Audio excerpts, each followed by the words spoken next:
Shalom Elohim, Bapak Ibu dan teman-teman terkasih dalam Tuhan Yesus Kristus. Puji Tuhan, kita berjumpa kembali dalam program Persaksian Iman yang luar biasa ini. Dan saya selalu berdoa buat Bapak Ibu dan para pemirsa sekalian, dalam perlindungan Tuhan yang sempurna, sehat, bahagia, dan tentu saja apapun yang dikerjakan dibuat Tuhan berhasil dan menjadi berkat yang besar bagi banyak orang dan juga bagi Bapak Ibu dan teman-teman semua.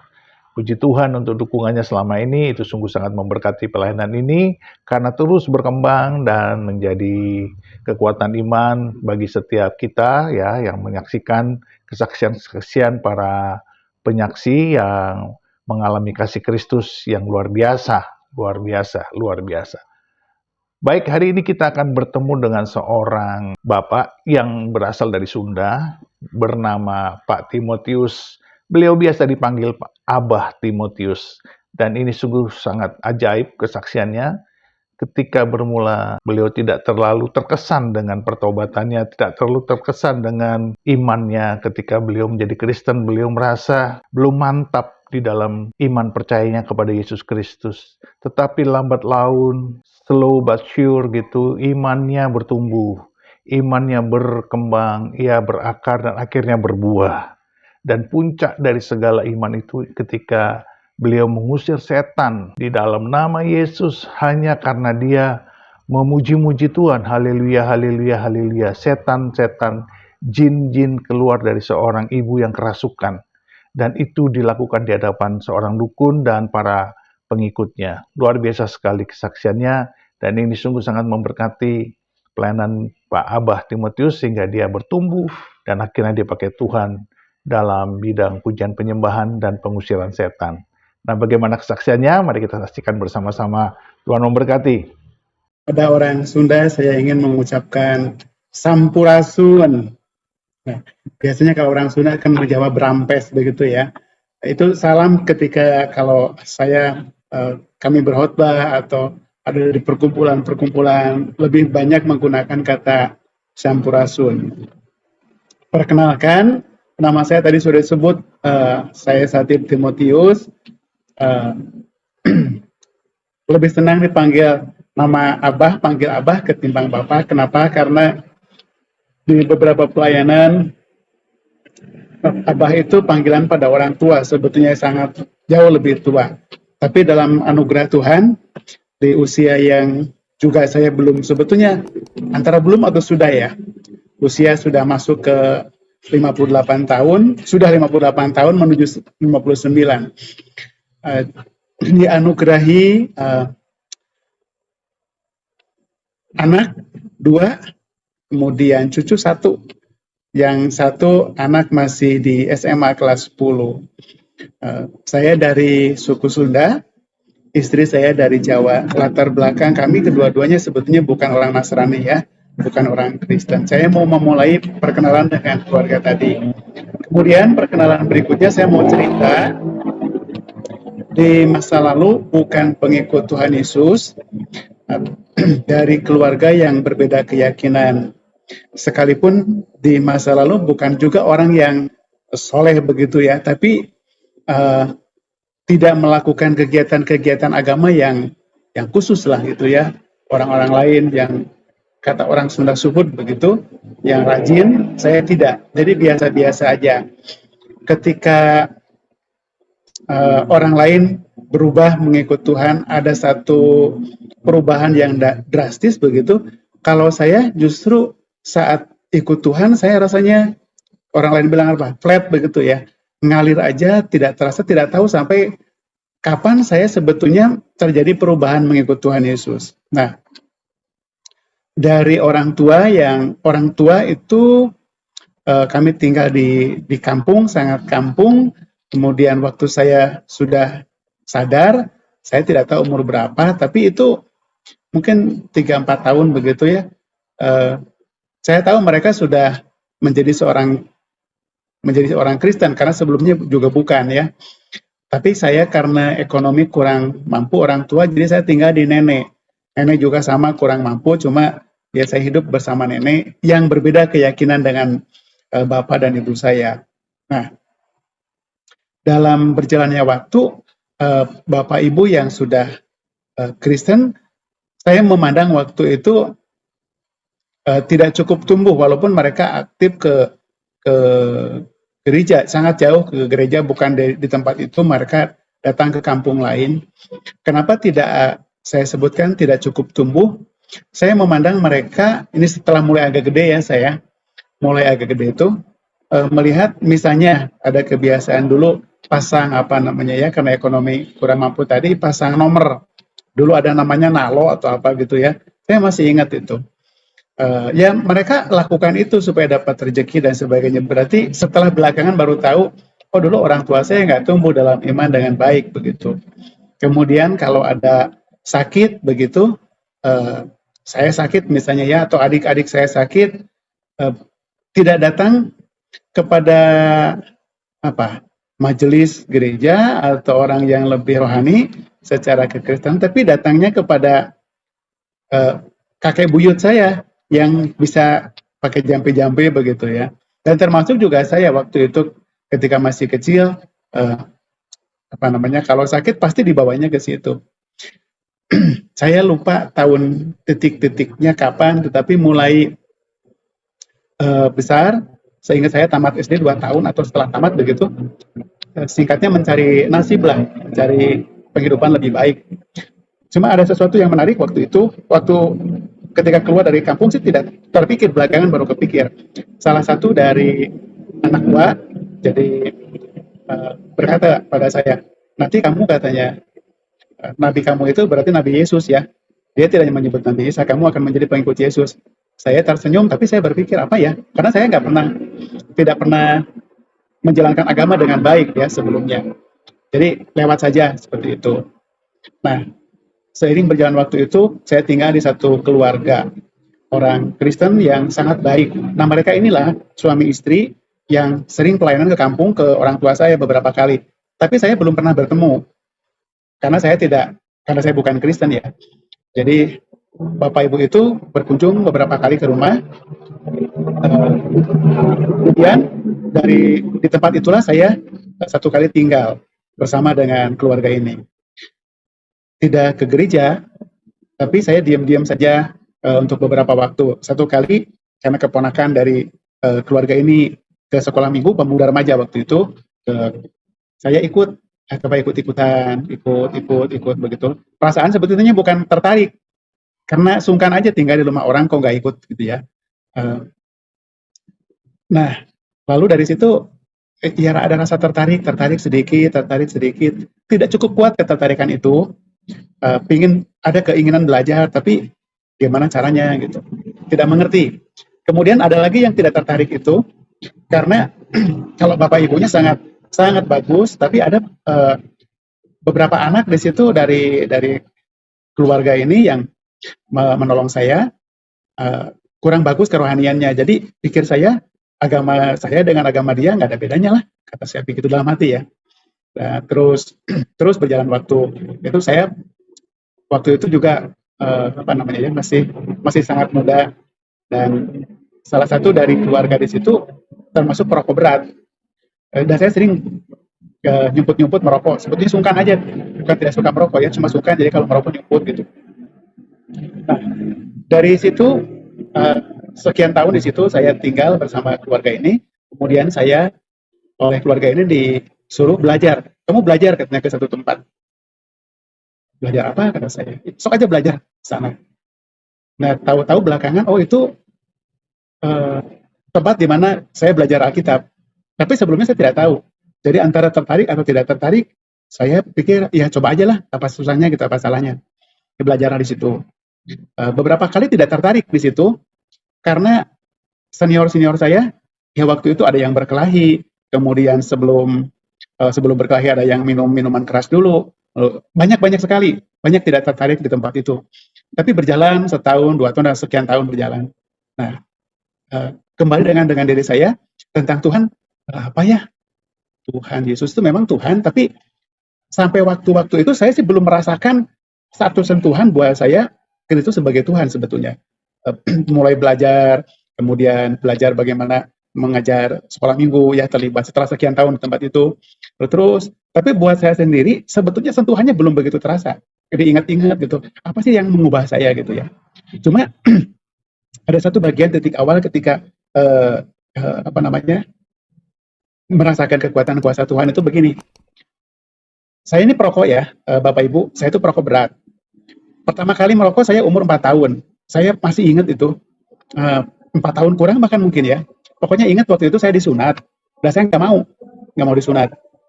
Terus ya kata orang Sunda mah diolo dirayu lah orang tua, ayo ayo ayo. Dan singkat cerita mau dengan satu syarat. Saya bilang bolehlah disunat, tapi saya ingin diizinkan merokok, gitu ya. Ya supaya bisa disunat, saya diperbolehkan. Mungkin pikirnya ya udahlah, cuma ngisep dikit udah selesai, kan masih sangat kecil. Tahunya keterusan. Jadi setelah disunat itu saya karena diperbolehkan, ingat waktu itu rokoknya upet tambang itu. Tulisannya kan OEPET ya, upet tambang waktu itu. Nah, pelan-pelan sering merokok, diam-diam merokok terus sampai keterusan ya, yang karena saya bukan orang mampu, jadi yang dihisap itu rokoknya bukan rokok yang jadi ya, tapi lebih banyak menghisap tembakau. Karena rata-rata orang merokok di kampung kalau tidak punya uang beli rokok ya tembakau yang lebih mudah, kan itu kan lebih berat ya. Beberapa jenis tembakau, kemudian sampai pakai pakai pipa itu, kalau kayak cangklong itu ya. Punya kakek buyut saya sering saya pakai. Nah, kembali pada saya setelah belajar di sekolah Alkitab itu, dari situ saya kebiasaan itu yang saya ingat berhenti. Ya. Saya membaca Alkitab belum tamat, Bapak Ibu, belum beres-beres baca Alkitab itu. Nah, yang memulai perubahan adalah di situ saya membaca ada bagian yang waktu itu penggalan ayat dikatakan barang siapa merusak bait Allah ya akan dibinasakan oleh Allah, itu 1 Korintus ya.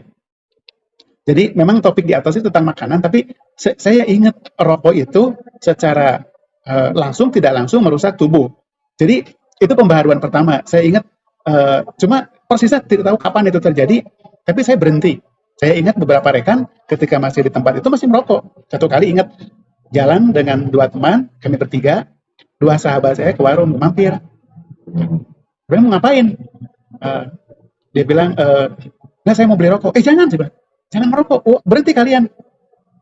Kemudian mereka bilang, tuh kan katanya gara-gara bawa, kan saya panggil Timo ya, Timotius gitu kan. Tuh gara-gara bawa Timo kita nggak jadi ngerokok katanya ya.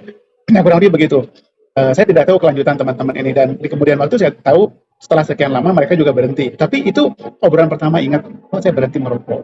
Tetapi kembali lagi tentang sentuhan pribadi tentang Tuhan Yesus, itu buat saya, kok saya belum dapat sesuatu yang gitu ya, mencengkeram saya. Nah, sekian waktu belajar dan terus dalam kemudahan belajar pelayanan dengan terbatas-batas ya, artinya langkah-langkah itu buat saya, kalau teman-teman lain itu begitu ada yang kuat sekali doanya, nah kemudian berjalan waktu, satu kali saya pelayanan di satu daerah, di salah satu tempat kabupaten berbeda di mana dari tempat saya belajar. Nah kemudian dari situ ada seorang yang sakit. Memang sudah tidak terlalu tua sih, waktu itu umurnya kalau saya tidak salah sekitar 50-an begitu ya, 45 atau 50. Dia bilang, seorang senior bilang, kamu katanya ke sana, lihat keluarga itu ada yang sakit. Kemudian saya ke sana. Nah, waktu saya di sana, sakitnya udah berat pikir saya ya. Tapi saya coba aja lah memberanikan diri dengan kemudahan itu. Usia saya mungkin waktu itu masih 22, 23 begitu ya. Nah, waktu mendoakan, kemudian saya pulang. Salah satu dari keluarga itu sudah ikut Tuhan, baru satu. Ibu yang didoakan ini belum. Jadi atas undangan salah satu anaknya, tolong doakan katanya orang tua saya. Kemudian saya pulang, habis mendoakan itu, rasa cemas di hati, ini orang sembuh ya, besok lusa atau gimana gitu.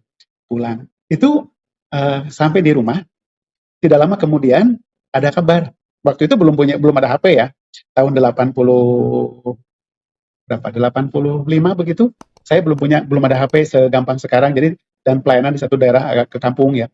Lalu dari situ, Pak katanya, Om panggilnya, Om, ibu yang didoakan tadi sudah meninggal. aduh itu saya shock itu ya, kaget sekali, kok saya mendoakan orang, orangnya kok meninggal sih secepat itu gitu kan.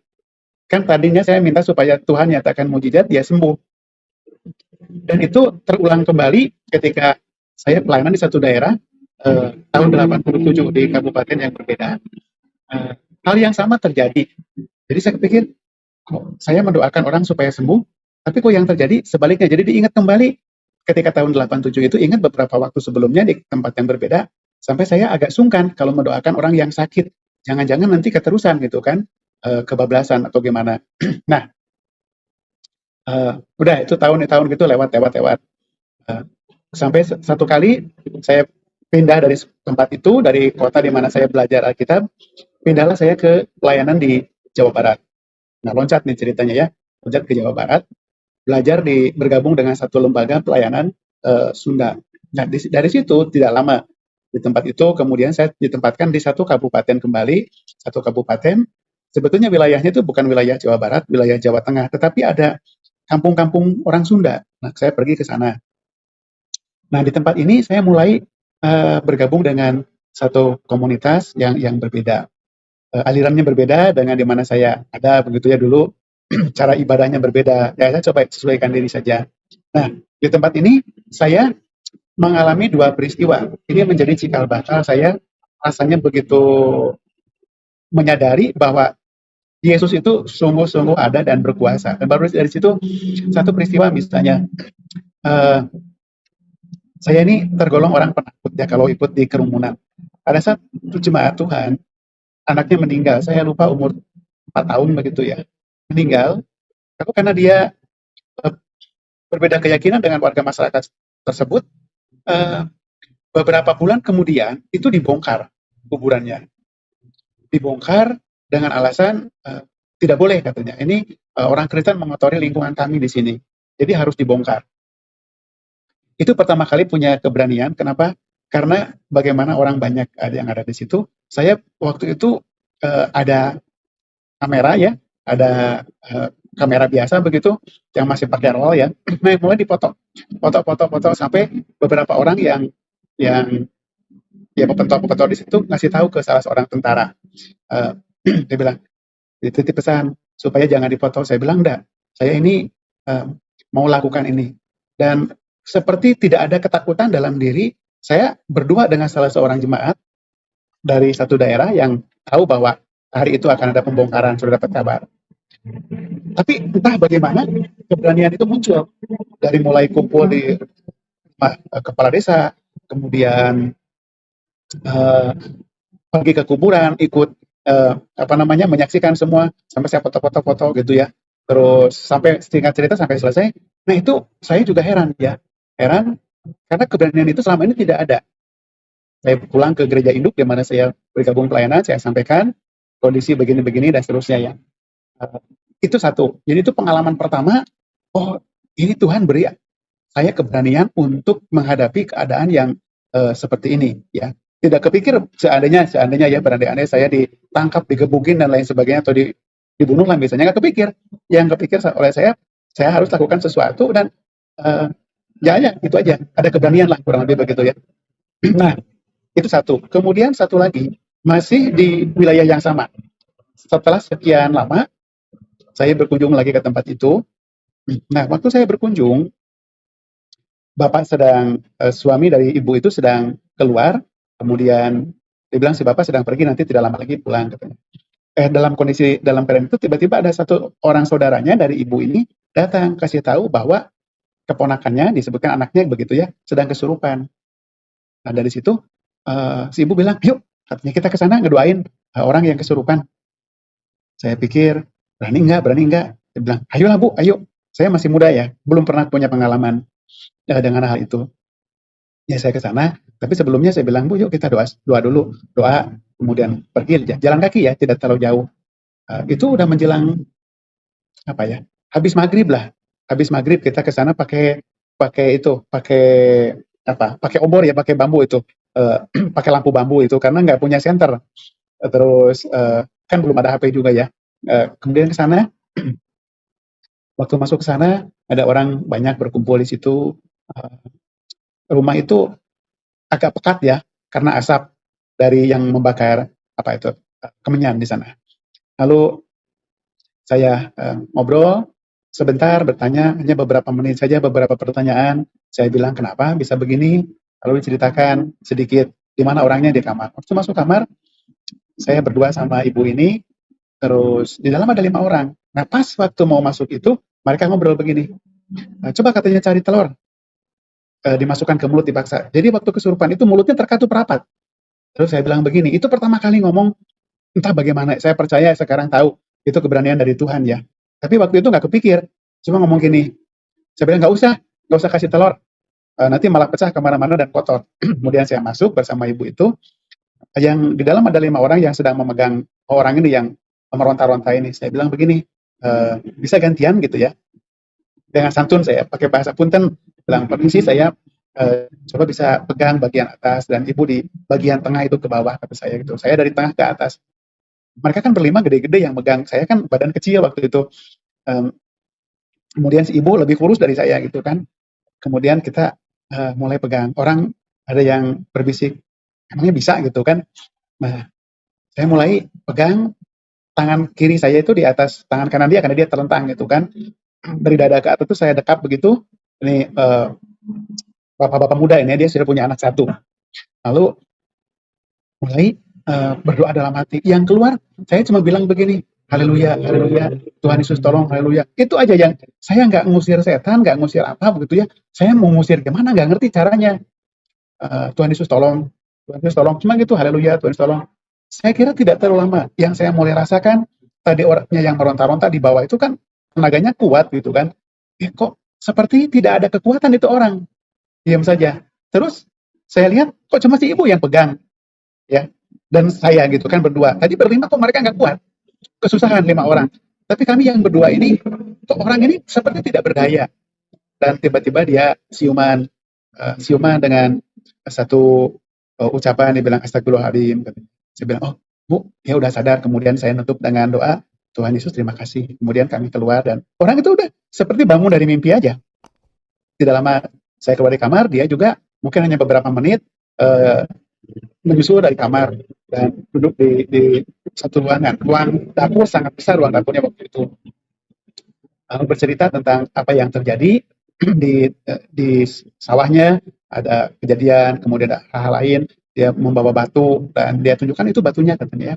Yang saya bawa batu itu mirip wajah manusia, patung seperti pahatan begitu. Tadinya tidak ada, tapi hari ini kok ada di pematang sawah, saya bawa dan seterusnya. Saya bercerita bersaksi tentang Tuhan Yesus kepada orang yang ada di situ, diam-diam sepi. Ternyata orang yang banyak tadi nggak ada gitu ya, pada keluar. Dan kemudian saya pulang ke rumah ibu itu, meninggalkan orang di situ. Saya ngobrol-ngobrol, saya bilang, kok yang tadi pada keluar nggak ada, kemana? Ya, pada pulang ke rumahnya, kata ibu. Mungkin tidak suka dengan apa yang kita sampaikan. Lalu dia cerita, yang ini tuh dukun ya, yang tadi duduk di sebelah sana itu dukun, kata ibu. Yang di sebelah itu tuh waktu masuk kita barengan, itu dukun. Oh, ada beberapa orang. Iya, mereka dari sore itu, dari jam 3 atau jam 4, mengusir, mendoakan lah istilahnya begitu supaya sembuh, tapi tidak sembuh-sembuh. Kita datang kan, tidak sampai setengah jam, sudah selesai. Oh, nah itu tindak lanjut selanjutnya tentang orang-orang ini, saya tidak melayani ke sana lagi. Saya juga tidak tahu di kemudian waktu, tapi masih ingat beberapa kali datang, ya mereka hanya rasa sembuh saja, kemudian tidak merasa perlu atau tidak dengan Tuhan Yesus misalnya begitu ya. Nah, berjalan waktu tinggal dari situ, itu 2 pengalaman yang membuat saya yakin bahwa Tuhan itu begitu kerasa dalam hidup saya. Tahulah manfaatnya, tahu Yesus itu siapa dan dahsyat gitu. Nah, saya kemudian kembali ke pelayanan, fokus ke Tatar Sunda di Jawa Barat. Tidak banyak yang bisa saya lakukan dalam pelayanan itu, cuma satu kali lembaga di mana saya pelayanan itu mengadakan retreat dan butuh lagu. Saya senang dengan nyanyi-nyanyi, walaupun saya tidak bisa sebetulnya.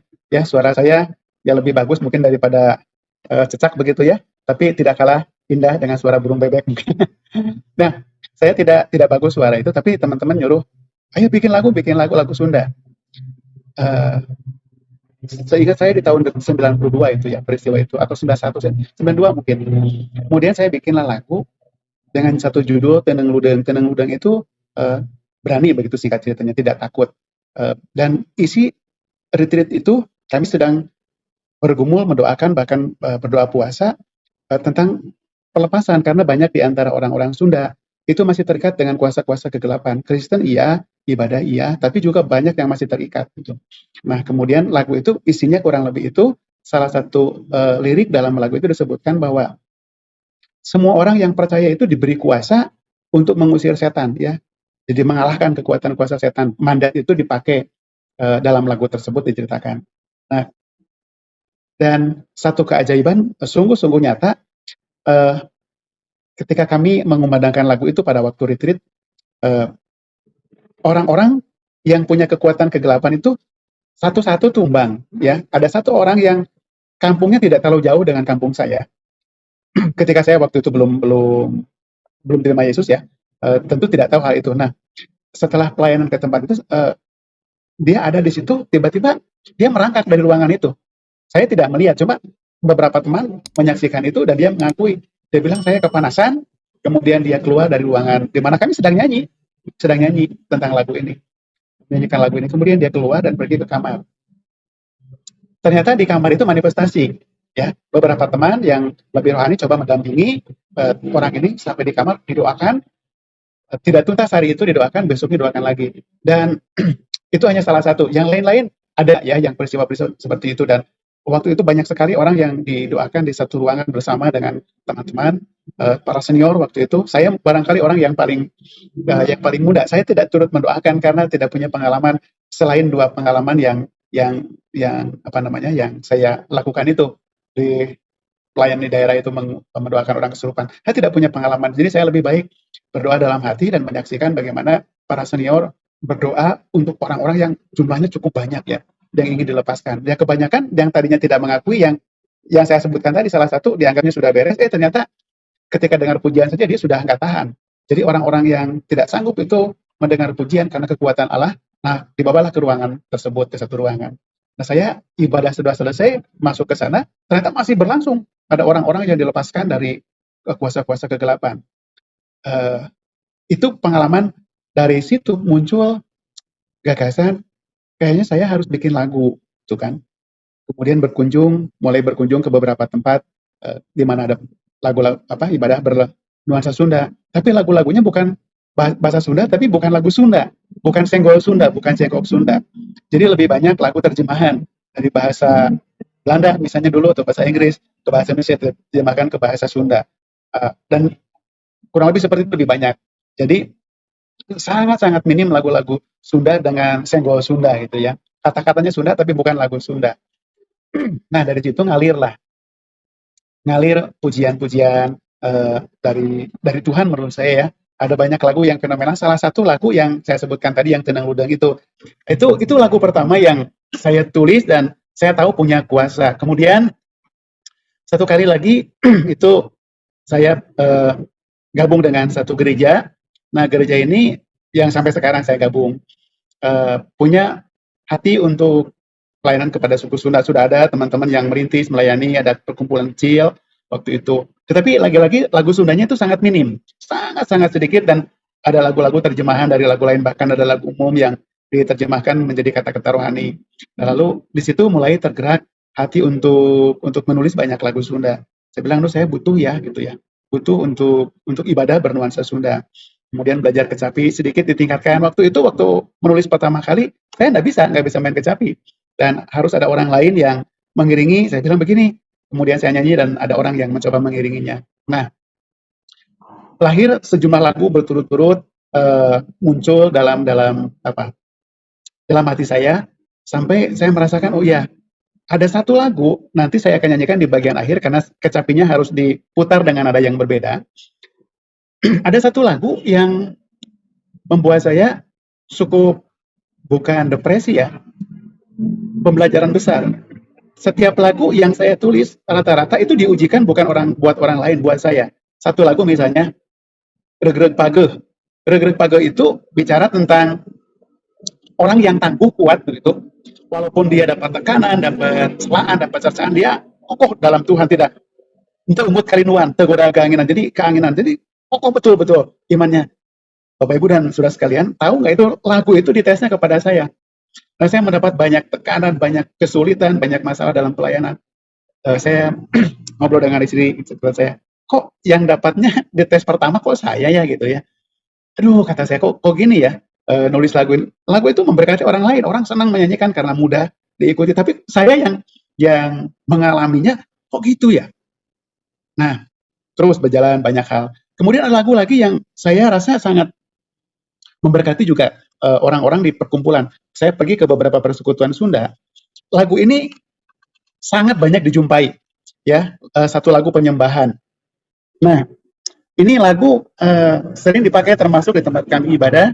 Itu tiap kali memulai ibadah dengan lagu penyembahan seperti ini dan pergi ke beberapa tempat, sangat banyak tempat di mana ada perkumpulan Sunda, ini lagu dikenal oleh mereka. Jadi sangat bersyukur. Saya makin merasakan, oh ya, dalam hati saya, tulis aja apa yang Tuhan taruh di hatimu. Karena saya mengingat ini, ingat banget tentang pengkhotbah 9 ya ayat 10, segala sesuatu yang dijumpai tanganmu untuk dikerjakan, kerjakanlah dengan sepenuh hati karena tidak akan tidak ada pertimbangan atau apa begitu nanti di dalam dunia orang mati kemana engkau akan pergi. Nah, saya ingat ayat itu, jadi ya sudah Tuhan taruh di hati saya untuk menulis lagu, saya coba aja, coba kembangkan dengan harapan bahwa Allah memberkati kita, memberkati pujian ini menjadi keberkatan bagi sebanyak mungkin orang. Berjalan waktu dari situ, Tuhan menuntun terus. Nah, ada banyak pengalaman-pengalaman dalam penulisan lagu. Kembangkan lagi, satu kali saya menulis di gereja, di tempat di mana saya sekarang duduk, cuma sekarang di bagian luar, di teras, di dalam gereja ini. Saya menulis lagu, saya lupa jamnya, mungkin jam 8, jam 9 malam, begitu ya. Saya ingat ada satu lagu, ada satu ayat yang melekat dalam hidup saya, itu dari Filipi, pasal 2. Nah, Filipi pasal 2 ayat 9, 10, 11 itu kan, yang dari ujungnya bahwa segala yang di langit, di atas bumi dan di bawah bumi akan mengaku Yesus Kristus adalah Tuhan. Kurang lebih itu kan isi dari lagu itu, kata dari ayat-ayat itu.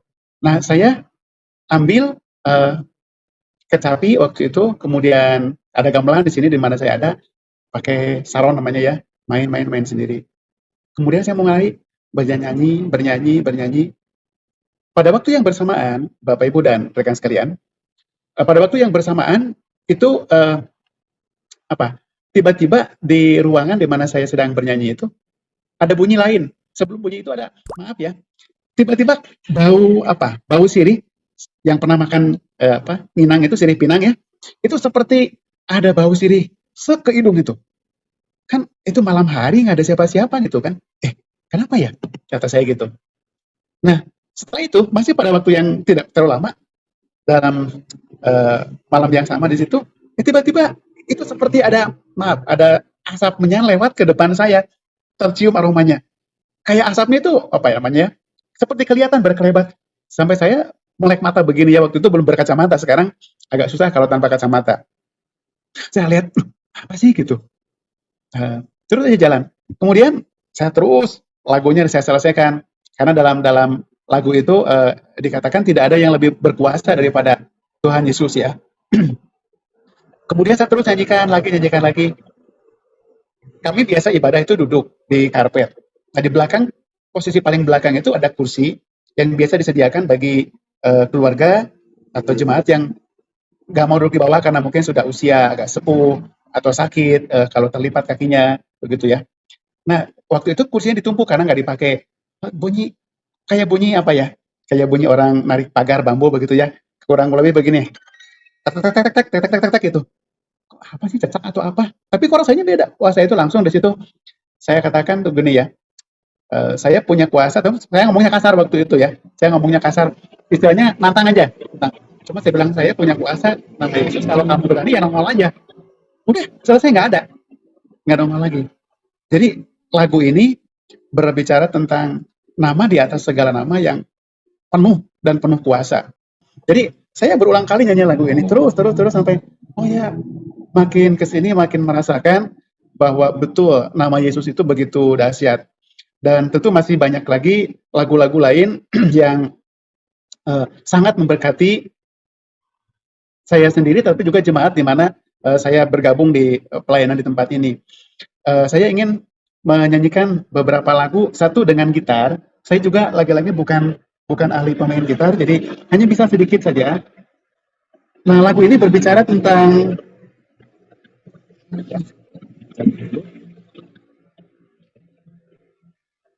Yesus yang Maha Kuasa. Dalam bahasa Sunda ada kawasa, digjaya, perkasa, sebetulnya sama aja ya. Jadi Gusti Yesus, Gusti Abdi nu kawasa, Yesus itu Tuhan saya yang berkuasa, yang digjaya, yang perkasa, kemudian yang mengalahkan maut dan unggul untuk selama-lamanya. Dia mati di kayu salib, kemudian hari yang ketiga bangkit lagi, maut tidak berkuasa, dikalahkan oleh nama Yesus.